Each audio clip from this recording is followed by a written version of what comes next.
تو ایک بات خوب اچھی طرح سمجھ لو کہ جو قرآن مجید کی کہی ہوئی باتوں کو مانتا نہیں ہے اور عمل نہیں کرتا، ایک ہے اس کی باتوں پر ایمان لانا، اور ایک ہے پھر ایمان لا کر اس پر کچھ چیزوں کا تعلق نظریے سے ہوتا ہے، سوچ سے ہوتا ہے، کچھ چیزوں کا تعلق آپ کی پریکٹیکل لائف سے ہوتا ہے۔ جو آدمی قرآن کے آیات پر ایمان نہیں رکھتا یا عمل نہیں کرتا، خوب اچھی طرح دماغ کھول کے سن لیں، اسے دنیا میں سکون کے علاوہ سب کچھ مل سکتا ہے، کیونکہ وہ اتنی بنیادی ضروری چیزیں ہیں کہ ان کو فالو کیے بغیر آپ انسان ہی نہیں بن سکتے۔ دیکھو انسان کی جو زندگی ہے نا، تھک تو نہیں گئے آپ لوگ؟ مجھے لگ رہا ہے کچھ ایسے تھکے تھکے سے۔ انسان کی جو زندگی ہے اس کے دو پہلو ہیں، ایک ہے مادہ، یعنی زبان ہے، آنکھ ہے، ناک ہے، کان ہے، کھوپڑی ہے، ناخن ہیں، انگلیاں ہیں، تو یہ گدھے کے پاس بھی ہوتی ہیں، کھر ہوتے ہیں، انگلیاں شیر کے پاس ہوتی ہیں، لومڑی کے پاس ہوتی ہیں، مطلب یہ چیزیں جانوروں کے پاس بھی ہیں۔ کیا خیال ہے؟ دم کا بس ایک تھوڑا سا مسئلہ ہے، ایک چیز ان کے پاس ایکسٹرا ہے جو ہمارے پاس نہیں ہے، دم ہے ہمارے پاس نہیں، لیکن ہمیں دم کی ضرورت نہیں۔ ہمارے حضرت کے پاس نا ایک شخص آیا، ہم حضرت کے بڑے بھائی تھے، ان کے پاس ایک شخص آیا، کہنے لگا مجھے وہم ہو گیا ہے کہ میں بندر تو نہیں ہوں کہیں۔ وہم کی بیماری بڑی خطرناک ہوتی، کسی کو کسی بھی وقت کچھ بھی وہم ہو سکتا ہے۔ ایک ڈاکٹر کے پاس ایک شخص گیا کہ مجھے وہم ہو گیا میں بندر تو نہیں ہوں، تو اس نے کہا پنکھے سے نیچے اترو گے تو بتاؤں گا۔ وہ کہاں بیٹھا ہوا تھا؟ پنکھے پہ۔ تو یہ وہم نہ کچھ بھی ہو سکتا ہے۔ تو ہمارے حضرت کے بڑے بھائی تھے، ان کی طبیعت میں مزاح بہت تھا، تو ایک شخص ان کے پاس آیا، کہنے لگا مجھے وہم ہو گیا کہ میں کیا ہوں؟ بندر ہوں۔ تو کئی لوگوں کے پاس گیا، اس کا وہم دور نہیں کر سکے، ڈاکٹروں کے پاس بھی گیا، ڈاکٹر دور نہیں کر سکے۔ تو ہمارے حضرت کے بڑے بھائی کے پاس آیا تو انہوں نے فرمایا کہ جب بھی وہم ہو پیچھے ہاتھ لگا کے دیکھو دم ہے یا نہیں ہے، اگر دم ہے تو بندر ہو، دم نہیں ہے تو اس کے بعد وہ دوبارہ نہیں آیا، اس کے بعد دوبارہ نہیں آیا۔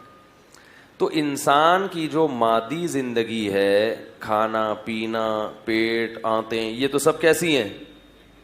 سب جانوروں میں بھی یہ ساری چیزیں، لیکن انسان کی ایک زندگی ہے روحانی، وہ زندگی انسان کو انسان بناتی ہے۔ اس روحانیت کی وجہ سے انسان کو زمین پر حکومت کا حق حاصل ہوتا ہے، اس کائنات پہ حکومت کا حق حاصل ہوتا ہے۔ جو لوگ مذہب کو نہیں مانتے وہ کہتے ہیں ہم اس کائنات کو مسخر کریں گے، اس پر حکومت کا ہمیں حق ہے۔ سوال پیدا ہوتا ہے کہ یہ حق آپ کو کس نے دیا؟ بھائی ہم جانوروں پہ حکومت کرتے ہیں، شیر کو جنگل میں گرفتار کر کے اس پہ ٹکٹ لگا دیتے ہیں، سوال پیدا ہوتا ہے کہ شیر پہ حکومت کرنے کا حق آپ کو کس نے دیا؟ کوئی ہے جس کا طرف وہ بتائیں کہ اس نے دیا ہے؟ وہ کہنے بس ہم میں طاقت ہے، ہم شیر کو پنجرے میں بند کر سکتے ہیں، لہذا ہم اس پہ ٹکٹ لگا سکتے ہیں۔ اس کا مطلب یہ ہوا کہ جس کے پاس بھی طاقت ہو وہ جو چاہے کر سکتا ہے، پھر اس کا تو یہ مطلب ہوا نا۔ بھائی دیکھو بکرا جب جوانی کی دہلیز پہ قدم رکھتا ہے ہم کاٹ کے کھا جاتے ہیں اس کو، بظاہر تو یہ ظلم ہے۔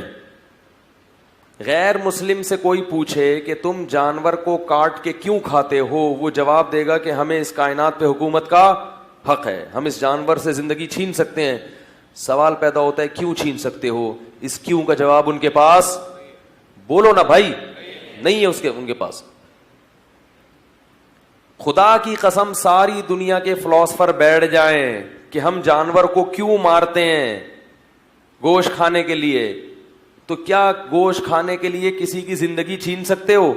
بھائی جیسے آپ مخلوق ہو وہ بکرا بھی تو مخلوق ہے نا، جیسے آپ کو لائف میں انجوائے کرنے کا حق ہے تو بکرے کو بھی تو حق ہے۔ اس کو تو بدنظری کا بھی موقع نہیں ملا ابھی ہے، اور خود کیا کر رہے ہو؟ پوری زندگی عیاشی کرتے ہو، شرابیں پیتے ہو، اور اس کو بدنظری بھی موقع نہیں ملا اور اس کو کاٹ کے کھا گئے۔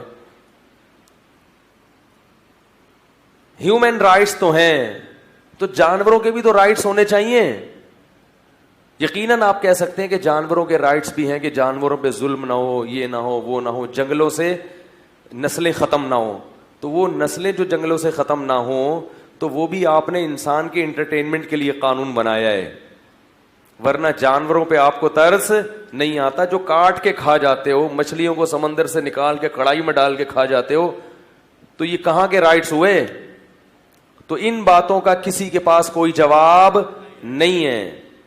اس کا جواب صرف مسلمانوں کے پاس ہے اور صرف قرآن کے پاس ہے. ہم یہ کہ ہم سے کوئی پوچھے بکرے کو کاٹ کے کیوں کھاتے ہو, اس کو بھی تو جینے کا حق ہے. ہم کہتے ہیں اللہ نے ہمیں اجازت دی ہے, جو اس کائنات کا بنانے والا, اور اس کی پرمیشن کے بعد ہمیں کسی سے پرمیشن کی ضرورت